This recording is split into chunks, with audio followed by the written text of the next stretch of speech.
काय करावं? धर्माचा हात सोडावा तर माझा धर्माचा हात धरावा तर स्नेह 14 वर्ष वनात जातो. स्नेहाचा हात धरावा रघुकुलाचा धर्म जातो. काय करावं? कौसल्या काय करते? कौसल्या धर्माचा हात पकडते आणि स्नेहाचा हात सोडून देते. कौसल्या म्हणते एखाद्या वेळेस 14 वर्षाने माझा स्नेह मला परत मिळेल, परंतु रघुकुलाचा जर धर्म गेला ना तर तो धर्म कशानेच परत भेटणार नाही. धर्म कशानेच परत भेटणार नाही. माणसाच्या जीवनात जेव्हा असा प्रसंग येईल ना, धर्म आणि स्नेह, त्यावेळेस माणसाने स्नेहापेक्षा सुद्धा धर्माला जास्त महत्व देणं ही गोष्ट अत्यंत महत्वाची. अरे धर्म टिकला पाहिजे ना. धर्मच जर नाही टिकला तर तुमचा स्नेह कुठे राहील? स्नेह कुठे राहील? म्हणून धर्म महत्वाचा आहे. कौसल्या धर्माचा हात सोडते. कौसल्या म्हणते बडभागी बनू अवध अभागी, जो रघुवंश तिलक तुम त्यागी, जो सुत कहो संग मोहि लेहू, तुमरे हृदय होई संदेहू. आता ही बातमी लखनजीला कळते. लखनजी सुद्धा येतात. लखनजी आता जानकीला समजते. जानकी सुद्धा त्या ठिकाणी येते आणि आता तिघे सुद्धा वनवासात जाण्यासाठी निघतात. वनवासात जाण्यासाठी निघाल्याच्या नंतर दशरथ राजे सुमंताला सांगतात रथ घेऊन जायचंय, 4 दिवस वनात फिरवायचे, परत घेऊन यायचे. परत घेऊन यायचे म्हटल्याच्या नंतर आता त्या ठिकाणी दशरथ राजे सुमंत रथ घेऊन येतात. राजाची आज्ञा म्हणून रामप्रभू लखन जानके रथामध्ये बसतात आणि आता पुढचा प्रवास चालू होतो. तमसा तीरावरती येतात. 1 रात्रीचा मुक्काम होतो. पुढे निषादाच्या नगरीमध्ये येतात. 1 रात्रीचा मुक्काम तिथे होतो आणि आता प्रभू त्या ठिकाणी येतात की ज्या कथेची आपण वाट पाहतो. प्रभू आता गंगेच्या काठावरती येतात. गंगेच्या काठावरती येतात आणि आल्याच्या नंतर प्रभूला गंगेतून पलीकडे जायचे. प्रभूला पलीकडे जायचे आणि पलीकडे जायचे ना, त्यावेळेस प्रभू आता लखनजीला सांगतात, लखन जा रे, तो पलीकडच्या काठावरती तो केवट नावेत बसलेला आहे ना, त्याला आवाज दे. आपल्याला त्याची नाव पाहिजे. आपल्याला त्याची नाव पाहिजे. केवट येतो आणि केवट त्या ठिकाणी आवाज देतो. लखनजी येतात आणि लखनजी त्या केवटाला आवाज देतात, केवट, ओ केवट. केवट म्हटल्याच्या नंतर केवट आपली जागा सोडत नाही. केवट फक्त असा मागे वळून पाहतो आणि विचारतो, कोण आहे? कोण आहे? कोण आहे? ऐका, लखनजीचा आवाज हा श्रीमंतीचा आवाज आहे आणि केवटाचा आवाज हा साधनेचा आवाज आहे. एक गोष्ट लक्षात ठेवा, श्रीमंतीचा आवाज तोपर्यंतच जिवंत असतो जोपर्यंत श्रीमंत जिवंत असतात. श्रीमंत जिवंत असतात. श्रीमंत मेले, त्यांच्या श्रीमंतीचा आवाजही जातो. परंतु ऐका ना, साधनेचा आवाज तोपर्यंत जिवंत असतो जोपर्यंत चंद्र सूर्य असतात. म्हणून आजही आपल्याला म्हणावं लागतं, आता विश्वात्मके देवे येणे वाघ यज्ञ तोषावे, तोषोनी मज द्यावे पसाय दान. हे हा जो आवाज आहे ना, हा आवाज श्रीमंतीचा नाही, हा साधनेचा आवाज आहे. साधनेचा आवाज. 750 वर्ष झाले. प्रश्न विचारतो तुम्हाला, या देशाचे पहिले अर्थमंत्री कोण?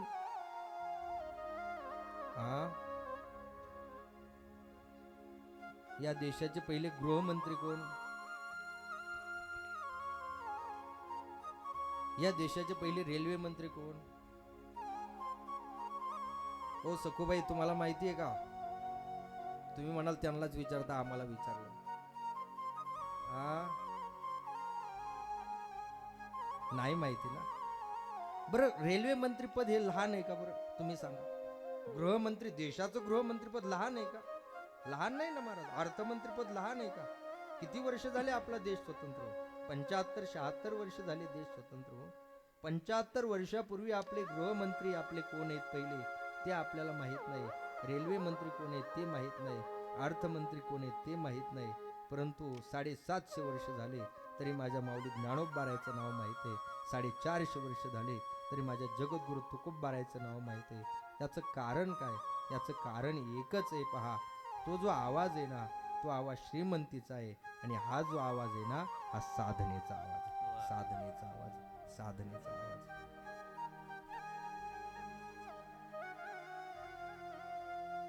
लखनजीचा आवाज श्रीमंतीचा आहे. केवटाचा आवाज साधनेचा आहे. केवट जागा सोडत नाही. केवट तिथूनच म्हणतो, कोण आहे? कोण आहे? लखनजी म्हणतात मला ओळखत नाही. अरे मी रामप्रभूचा भाऊ, शेषाचा अवतार, मला ओळखत नाही. त्यावेळेस केवट म्हणतो कसं ओळखायचं तुम्हाला? तुम्ही का रोज रोज आमच्या घरी थोडंच येता? 5 वर्षातून एकदाच येता. कसं ओळखायचं तुम्हाला? हा, कसं ओळखायचं तुम्हाला? कसं ओळखायचं तुम्हाला? प्रभूला वाटतं हा जरा काही जास्त बोलतो का काय, म्हणून प्रभू स्वतः उठतात आणि त्या केवटाला आवाज देतात, केवट अरे अलीकडे ये ना, आम्हाला तुझे नाव पाहिजे, आम्हाला पलीकडे जायचंय. त्यावेळेस तो केवट म्हणतो, प्रभू मी तुमचा हिशोब चुकवतो, या आणा आणा, मी तुमचा हिशोब चुकवतो, मी तुमचा हिशोब चुकवतो. हिशोब चुकवतो म्हटल्याच्या नंतर बस बस राहू दे इथं.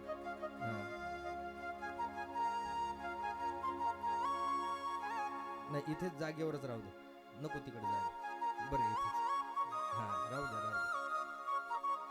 केवट म्हणतो मी तुमचा हिशोब चुकवतो, तुमचा हिशोब चुकवतो. त्यावेळेस प्रभू म्हणतात तुझा कसला रे हिशोब?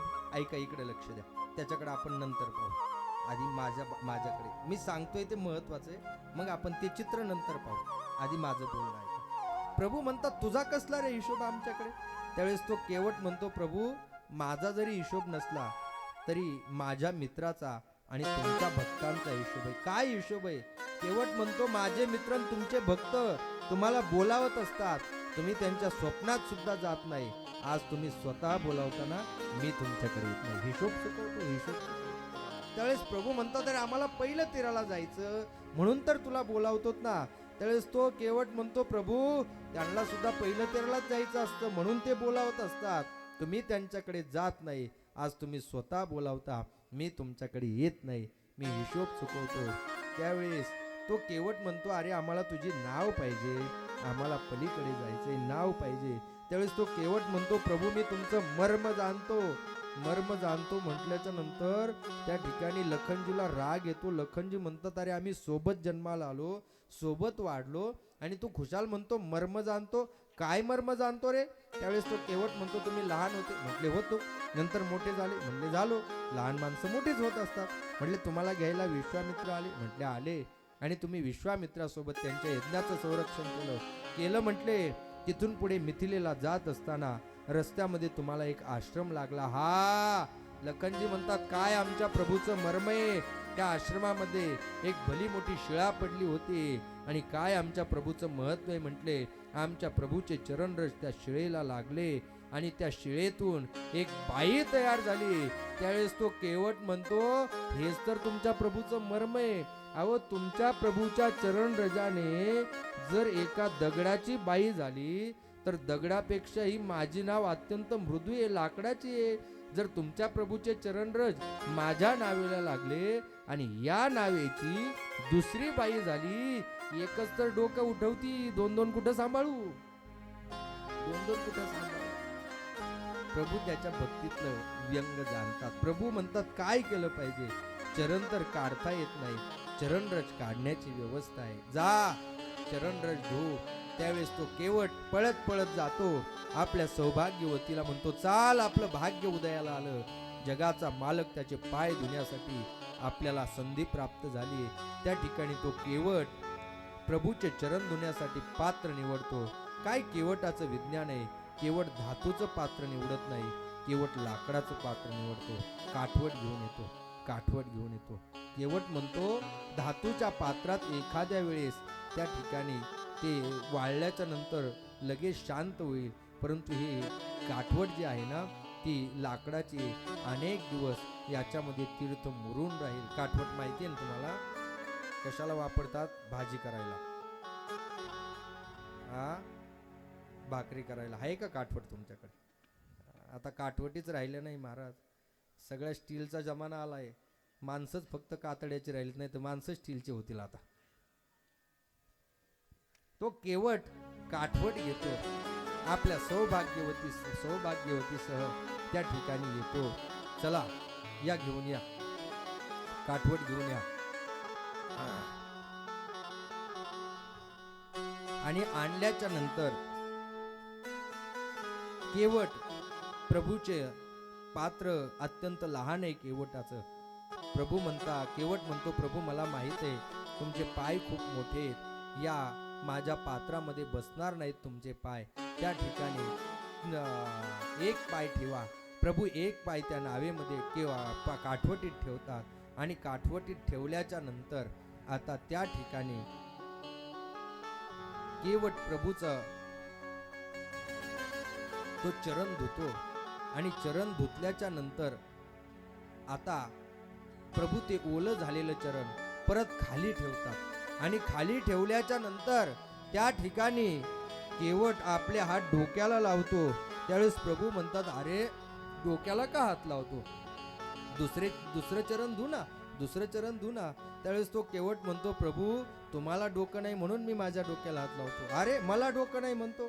त्यावेळेस तो केवट म्हणतो, प्रभू तुमचे चरण कशासाठी धुतो, तुमचं चरणरज माझ्या नावेला लागू नये म्हणून.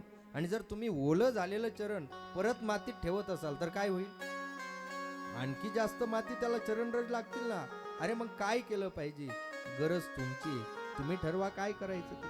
दुसरं चरण धुतल्या जातं आणि परत पहिलं चरण धुतलेलं धुण्यासाठी परत काठवटीत ठेवल्याच्या नंतर प्रभू आता एका पायावर उभे राहतात आणि एका पायावर उभे राहिल्याच्या नंतर त्या ठिकाणी आता प्रभूचा तोल जायला लागतो आणि प्रभूचा तोल जायला ज्यावेळेस सुरुवात होते, हळू प्रभूचा तोल जायला ज्यावेळेस सुरुवात होते त्यावेळेस प्रभू आधार शोधतात आणि प्रभूला एकच, प्रभूला चरण धुवा, हातातलं बाजूला ठेवा, त्याच्यात पाय ठेवा, दोन्ही आणि आता प्रभू आधार म्हणून केवटाच्या डोक्याचा आधार घेतात. पुष्पवृष्टी होते.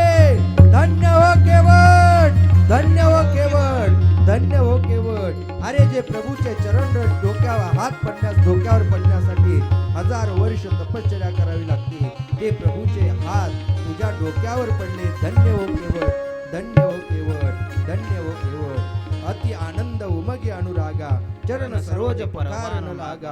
बरसी सुमन सुर सकल सिहाई, येई सम पुण्य पुण्य को नाही. त्या ठिकाणी आता चरण धुतल्या जातात, चरण रज घेतात. केवट त्याच्या सगळ्या सौभाग्यवतीला, सगळ्या बांधवांना चरण रज घेतो आणि आता प्रभू नावेमध्ये बसतात. ऐका, बसा, चला. केवट अगोदर नावेत बसतो, नंतर जानकी नावेत बसते, नंतर राम प्रभू आणि नंतर लखन. क्रम लक्षात ठेवा, आधी केवट, नंतर जानकी. रामप्रभू जानकीला नावेत बसवतात.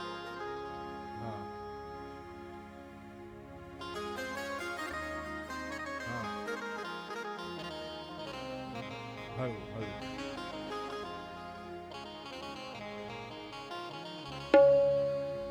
नाही, राहू द्या, जागेवरच राहू द्या.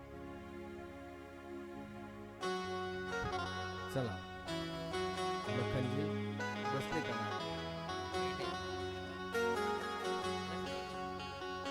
आणि आता केवटजी नाव वलवायला सुरुवात करतात. हळूहळू नाव चालायला सुरुवात होते आणि आता पलीकडचा काठ जवळ आल्याच्या नंतर त्या ठिकाणी तो केवट परत स्टेरिंग फिरवतो, अलीकडच्या काठावरती येतो. अलीकडचा काठ जवळ आला की परत स्टेरिंग फिरवतो, पलीकडच्या काठावर जातो. पलीकडचा काठ जवळ आला, परत स्टेरिंग फिरवतो, अलीकडच्या काठावर येतो.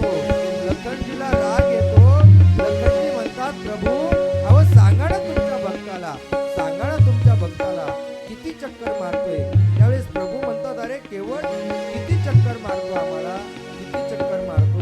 त्यावेळेस तो केवट म्हणतो, प्रभू तुमचं असं काही ठरलंय का 14 वर्षात की एवढ्या वाजून एवढ्या मिनिटांनी या ठिकाणी, एवढ्या वाजून एवढ्या मिनिटांनी त्या ठिकाणी? नाही ना, मग 2-4 चक्कर मारा ना, 2-4 चक्कर मारा ना. 2-4 चक्कर मारतात. त्यावेळेस तो केवट म्हणतो, प्रभू तुमच्यापेक्षा आम्ही बलवान आहोत, तुमच्यापेक्षा आम्ही बलवान आहोत. कस काय रे, माझ्यापेक्षा, तुझ्यापेक्षा, माझ्यापेक्षा तुम्ही बलवान? त्यावेळेस तो केवट म्हणतो, प्रभू या साध्या नदीमध्ये तुम्हाला 2-4 चक्कर मारले तर लगेच थकून गेलात राव. या भव नदीमध्ये आम्हाला एवढ्या चक्रा मारायला होता, तुमच्यापेक्षा बलवान आहेत ना म्हणतात, तुमच्यापेक्षा बलवान आहेत ना. त्यावेळेस तो आता शेवटची चक्कर आहे आणि केवट ती नाव अशी चालवतो, नाव हल्ल्या जाते. त्यावेळेस लखन म्हणतात, प्रभू सांगा ना तुमच्या भक्ताला आपण पडू ना नावेतून. त्यावेळेस केवटाला प्रभू म्हणतात, अरे अशी का नाव चालवतो, अरे आम्ही पडू ना नावेमध्ये, तुला माहित आहे ना मला तरता येत नाही म्हणून, मला तरता येत नाही. त्यावेळेस तो केवट म्हणतो, प्रभू मला नक्की माहित आहे तुम्हाला तरता येत नाही, तुम्हाला फक्त तारता येतं, तुम्हाला तरता येत नाही फक्त तारता येतं. परंतु या भव नदीत पडल्याच्या नंतर किती गटांगळ्या खावा लागतात तुम्हाला कळायला पाहिजे ना. आम्हाला ढकलून देताय राव, आम्हाला ढकलून देताय, किती त्रास सहन करावा लागतोय. कांद्याचा भाव कमी होतो, कपाशीला भाव भेटत नाही, पोराचे लग्न करायचे, पोरीचे शिक्षण करायचे, किती त्रास होतो कळेल ना तुम्हाला पण, कळेल ना तुम्हाला पण, कळेल ना तुम्हाला पण. त्या ठिकाणी प्रभू आता शेवटची चक्कर आहे आणि आता केवट पहिल्या तीराला नाव पोहोच करतो आणि पोहोच केल्याच्या नंतर केवट नावेतून बाहेर येतो, नावेतून बाहेर येतो. केवट बाहेर आल्याच्या नंतर लखनजीचा प्रभू खाली उतरतात, प्रभू खाली उतरतात, जानकीला उतरवतात. लखनजी सुद्धा नावेतून खाली येतात आणि खाली आल्याच्या नंतर आता ऐका, या इकडच्या बाजूला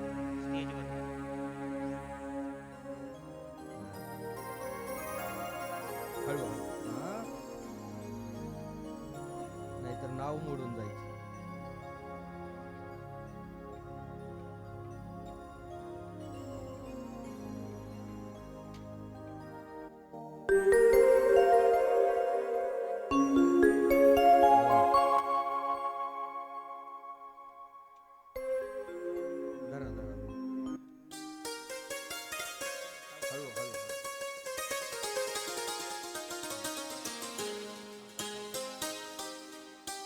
या इकडे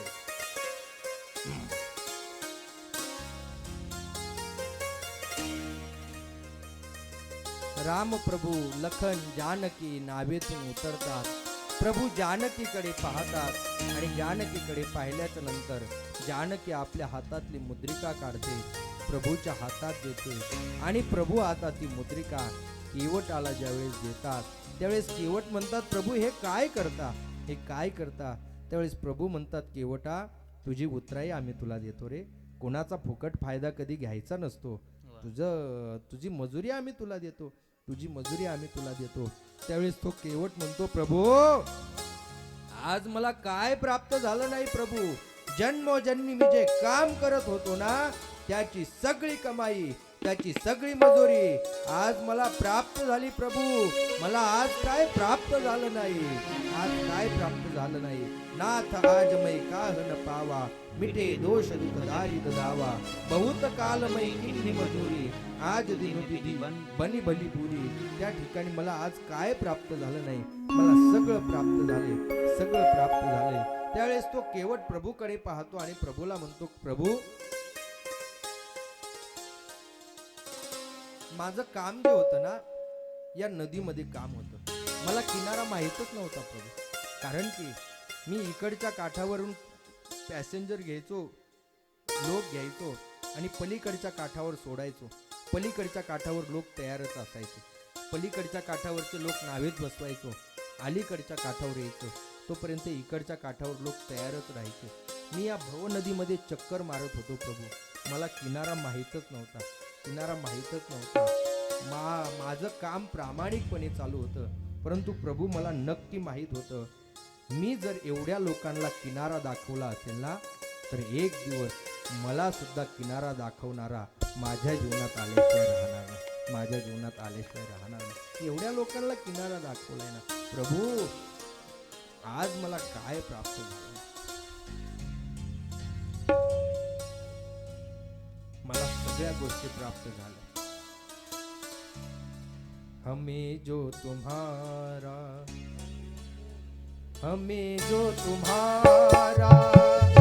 सहारा न मिलता, भंवर में ही रहते किनारा न मिलता, किनारे पे भी तो लहर आ डूबती, अगर तुम न होते, अगर तुम न होते, हमें और जीने की चाहत न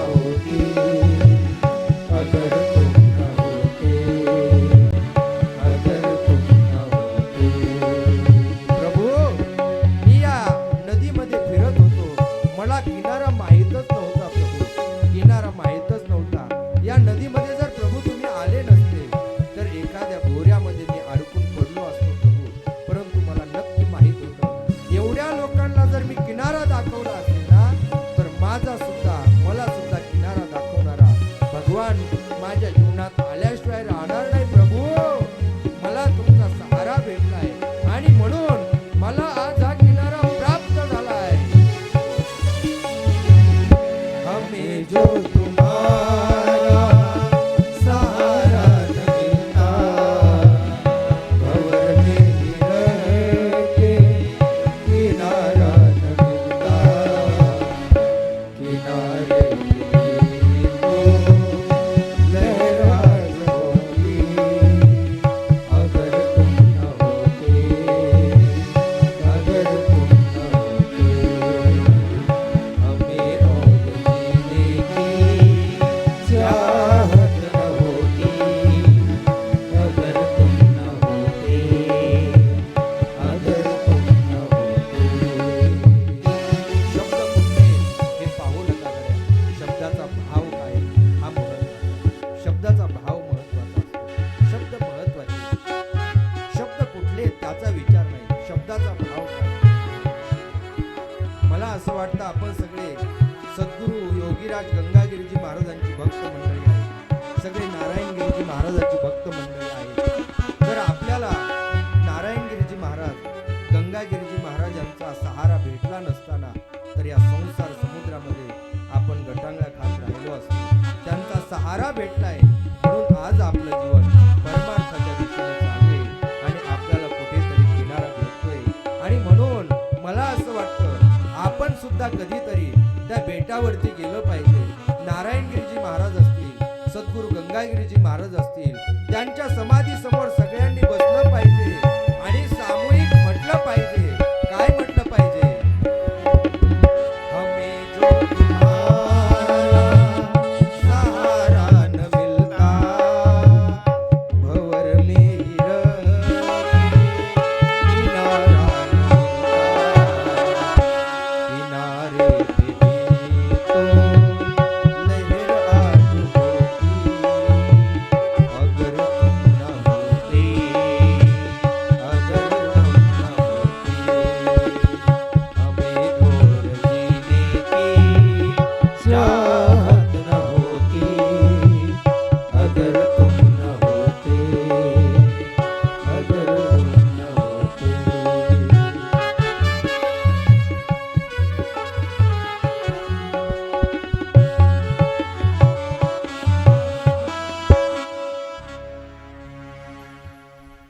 केवट म्हणतो, प्रभू आज मला काय प्राप्त झालं? सगळ्या गोष्टी मला माझ्या जीवनात प्राप्त झाल्या. प्रभू केवटाचा निरोप घेतात. प्रभू आता पुढे कुठे जातात? प्रभू आता भरद्वाज ऋषींच्या आश्रमामध्ये जातात. प्रभू आता पुढे तिथून पुढे चित्रकूटावर जातात. 2 कुटिया तयार करतात, चित्रकूटावरती राहतात. सुमंत आता परत अयोध्येत येतात. पुढे काय होणार आहे हा कथाभाग आपण पाहणार आहोत, परंतु आज पाहणार नाही, उद्या पाहणार आहोत. जवळजवळ 11 वाजले. आता 10ची वेळ म्हणतोय आपण, पण 11 वाजले तरी संपतच नाही आपली कथा. त्या ठिकाणी आजची कथा विराम घेते. उद्या बरोबर 8 वाजता चालू होईल पहा कथा. सर्वांनी वेळेत या. या ठिकाणी या कथेचं आयोजन सर्व ग्रामस्थ मंडळी मिळून, सर्वांनी मिळून या कथेचं आयोजन केलेले. बऱ्याच लोकांच्या मनात अशी शंका आहे की बुवा बॅनरवरचे महाराज वेगळे आणि कथा सांगणारे महाराज वेगळे, परंतु असं काही नाही. तो जो फोटो आहे तो फेट्यावरचा आहे. आता कीर्तनात फेटाच बांधावा लागतो आणि कथेला बसल्यावर फेटा बांधता येत नाही ना, म्हणून. नाहीतर तुम्ही यूट्यूबला फेसबुकला माझे व्हिडिओ आहेत कीर्तनाचे, तिथं पहा, मग लक्षात येईल तुमच्या. हा जो फोटो आहे तो आपला फेट्यावरचा कीर्तनाचा फोटो आहे. कीर्तन ज्यावेळेस करतो त्यावेळेसचा, आणि तो कथेला तोच फोटो दिला. आणि म्हणून तसं काही नाही, एकच महाराज आहे अशी काही मनात शंका आणू नका. कारण बराच फरक वाटतो ना, तिथं कसे दिसतात, इथं कसे दिसतात. लोकांना चेहरा, आता कॅमेऱ्यावाल्याचा तो प्रकार आहे महाराज. कॅमेऱ्यावाल्याची कमाल आहे फोटो काढणं, म्हणजे कॅमेऱ्यावाले हुशार असतात महाराज. आमच्याकडे एका पोरीचा फोटो आला महाराज पाहण्यासाठी, म्हणजे माझ्यासाठी नव्हता आला, आमच्या मित्रासाठी आला होता. तो फोटो पाहिला, आम्ही प्रत्यक्ष पाहायला गेलो महाराज. प्रत्यक्ष पाहायला गेलो, फोटो पाहिला. फोटोपेक्षा काही वेगळंच काम होतं महाराज तिथं. मी म्हटलं का हो, हे फोटोतलेच आहे का? ते म्हटले महाराज फोटोत तेच आहे. म्हटलं मग फोटोत तर एवढी सुंदर आहे आणि आशे पाहायला गेलं तर डांबराची सख्खी बहीण वाटते काय आहे? ते म्हणले फोटोग्राफरची कमाल आहे, दुसरं काय आहे म्हटले. फोटोमध्ये तसं काही नाही, हा फोटो कीर्तनाचा आहे म्हणून त्या ठिकाणी काळजी करू नका महाराज. आज या ठिकाणी कथेला विराम भेटतोय. आजची कथा विराम घेते.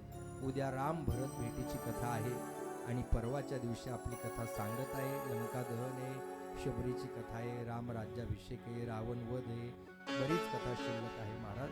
परंतु जेवढं होईल तेवढं तुम्हाला सांगण्याचा प्रयत्न करणार आहे. तुम्ही 11 वाजले तरी जागा सोडत नाही, याबद्दल तुमचे मी खूप आभार मानतो. खूप आभार, कारण तुम्ही खूप ऐकता चांगलं आणि म्हणून मला सुद्धा सांगावं वाटतं आणि वेळ कसा जातो हे सुद्धा कळत नाही. तुम्ही सुद्धा ऐकता शांत बसून, म्हणून काही अडचण नाही. आजची कथा विराम घेते. उद्या भेटणार आहोत बरोबर 8 वाजता. कथेचा संदेश होईल, आरती होईल आणि आरती झाल्यावर पसायदान होईल आणि मग आपण सर्वांनी करायचे प्रस्थान. तोपर्यंत कोणी आपली जागा सोडायची नाही. घेऊया कथेचा संदेश.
सर्वांना एक सूचना अशी आहे की कथेसाठी आपण सर्व धान्य जमा करत असतो, परंतु ऐका, ते धान्य तुम्ही जमा करायचे, परंतु ते धान्य मी माझ्या सोबत घेऊन जाणार नाही.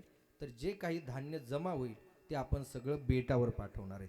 म्हणून सर्वांनी इथं धान्य जमा करा आणि ते धान्य जमा झालेलं मग शेवटच्या दिवशी ज्यावेळेस काल्याचं कीर्तन होईल नंतर तुम्हीच पोहोचतं करून द्या. माझी काही आवश्यकता नाही. तुम्हीच ते सगळं धान्यही जमा करा आणि तुम्हीच पोहोचतं करून द्या. आम्ही काही ते धान्य जमाही करत नसतो आणि आम्ही घेऊनही जात नसतो सोबत, परंतु आपण परंपरा आहे ती. म्हणून सर्वांनी धान्य जमा करा इथं मंदिरामध्ये आणि ते जमा झालेलं धान्य बेटावरती अनेक विद्यार्थी शिकतात. तिथे रोजचं अन्नदानही येणाऱ्या जाणाऱ्या भाविकांसाठी आहे आणि म्हणून बेटावरती आपण ते सगळं धान्य पाठवणार आहोत. सर्वांनी याही सूचनेची दक्षता घ्या. या ठिकाणी आरती होईल आणि पसायदान कार्यक्रमाची सांगता होईल. सर्वांनी आरतीसाठी आपापल्या जागेवर उभं राहायचं. चला आरती. कल शाम ठीक 8 बजे हे चिदान देगा देवा तुझा विसरण व्हावा, विसरण व्हावा तुझा विसरण व्हावा. तुला काही ना आवडी हेच माझी सर्व जोडी, माझी सर्व जोडी हेच माझी सर्व जोडी. नलगे मुक्ती न संपदा संग संग देई मला, संग संग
प्रिय बोले विश्व ब्रह्माची केले राम जनार्दनी पायी मस्तकी ठेविले आरती ज्ञानराजा कैवल्य तेजा सेविते साधू संत मनोव्यजला माझा आरती ज्ञानराजा आरती तुकारामा स्वामी सद्गुरु रामा सच्चिदानंद मूर्ती पायी दाखवी आम्हा आरती तुकारामा राघवी सागरात पाषाण धरिले तैसे तुकोबाचे अभंग रक्षिले आरती तुकारामा सद्गुरु रामा सच्चिदानंद मूर्ती पायी दाखवी आम्हा आरती तुकारामा तुकिता तुलनेचे ब्रह्मा तुकाशी आले मनोन रामेश्वरी चरणी मस्तकी ठेविले आरती तुकारामा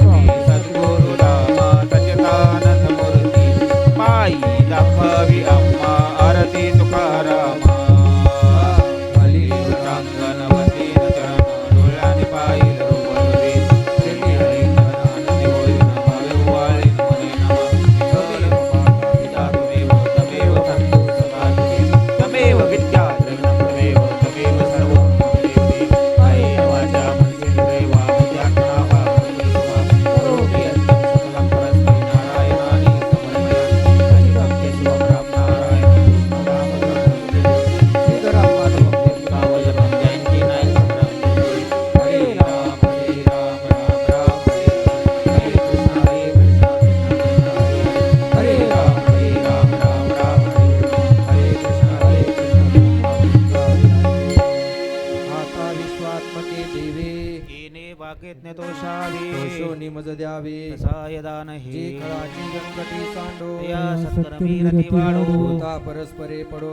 मैत्र जीवान दुरितांचे तिमिर जावो विश्व स्वधर्म सूर्य पावो देवांचे लतुते लावो प्राणिदात वर्षत सकळ मंगळी ईश्वर निष्ठांचे मांद्याळे अनवरत भूमंडळी भेटू दयावता कल्पतरूचे आरव चेतना चिंतामणीचे गाव बोलते जे अर्णव पियुषांचे चंद्रमे जे अलांछन मार्तंड जेता पहिन सर्वाही सदा सज्जन सोयरे भूतू किंबहुना सर्व सुखी पूर्ण होनी त्रिलोकी भजितो आदि पुरुखी अखंडित आणि ग्रंथोपजीवी विशेष लोकीये दृष्ट विजय होवावे जे एक म्हणे श्री विश्वेश्वरावो हा होईल दान पसावो देवरे ज्ञान देवो सुखिया झाला देवरे ज्ञान देवो सुखिया झाला देवरे ज्ञान देवो सुखिया झाला धर्म की जय हो धर्म की जय हो